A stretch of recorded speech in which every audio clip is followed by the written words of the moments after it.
Hello বন্ধুরা, চলে এলাম অনেক দিন পর এলাম আবার একটা রেসিপি ভিডিও নিয়ে।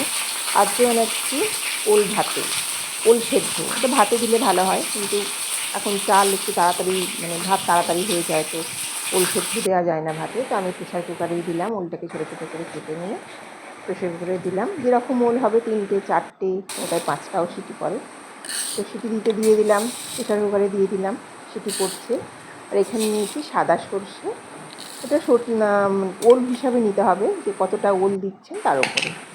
কালো সর্ষেও দেওয়া যায়, আমি একটু সাদা সর্ষেই দিলাম।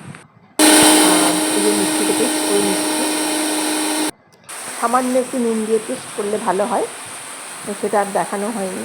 এই যে পেস্ট হয়ে গেছে, এই যে ওলগুলো আমার সেদ্ধ হয়ে গেছে। এবার এগুলোকে আমি একটু ছেঁকে নিই জল থেকে। এবার এই যে ওলটাকে মেখে নিয়েছি খুব ভালো করে, তাতে কাঁচা লঙ্কা দিয়েছি। এবার নুন দেব, যদিও আমি ওলটাকে অল্প নুন দিয়ে সেদ্ধ করতে বসিয়েছিলাম, তাও সামান্য একটু নুন দিলাম। দেবো একটু কাঁচা সর্ষের তেল, আর এবার দেবো এই যে সর্ষে বাটাটা আমি রেখেছিলাম ওটা আমি দিয়ে দিলাম এর ভেতরে। সর্ষে বাটাটা একটু গাঢ় করে বাটলে ভালো হতো, আমার একটু জলটা বেশি পড়ে গেছে। এবার ঠিক আছে, কোনো অসুবিধে নেই, কারণ বেটে যদি একটু রেখে এটা মাখিয়ে একটু রেখে দিলে অটোমেটিক্যালি এই ওল ভাতেটা একটু শক্ত হয়ে যায়। এবার সেই আর কি আমি একটু মেখে এই একটুখানি সবাইয়ের জন্য ভাগ করে রাখলাম।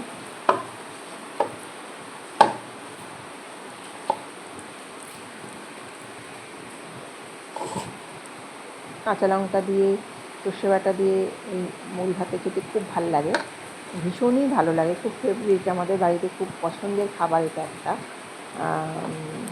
এবার একটু ঝালটা যে যেরকম খায়, কেউ বেশি খায় কেউ কম খায়, সেই অনুযায়ী দিতে হবে কাঁচা লঙ্কাগুলো। এবার এই যে এবার এই ওলটাতে একটুখানি লেবু আমি মাখিয়ে নেবো। পুরো ওল ভাতেটার ভেতরে দিইনি, কারণ ওল মাখাটার ভেতরে, কারণ কি অনেকেই খেতে পছন্দ করে না লেবু দিয়ে, আবার অনেকে খেতে পছন্দ করে, ওই জন্য আমি আলাদা আলাদা করে ভাগ করে রেখেছি। আমার মেয়ে খাবে, ওই জন্য আমি লেবুটা আমি মাখিয়ে দিলাম ওল ভাতের সাথে। যে যেরকম টক খেতে পছন্দ করে, কেউ হালকা টক খেতে ভালোবাসে, কেউ বেশি টক। আর এই যে এটা আমার কর্তামশাইয়ের জন্য লেবুটা পাশে দিয়ে দিলাম, সে এবার নিজের পছন্দ মতো। আশা করছি আপনাদের এই ভিডিও ভালো লেগে থাকবে। ভালো লাগলে লাইক করুন, শেয়ার করুন, সাবস্ক্রাইব করুন এবং কমেন্টস করুন। আবার আসুন।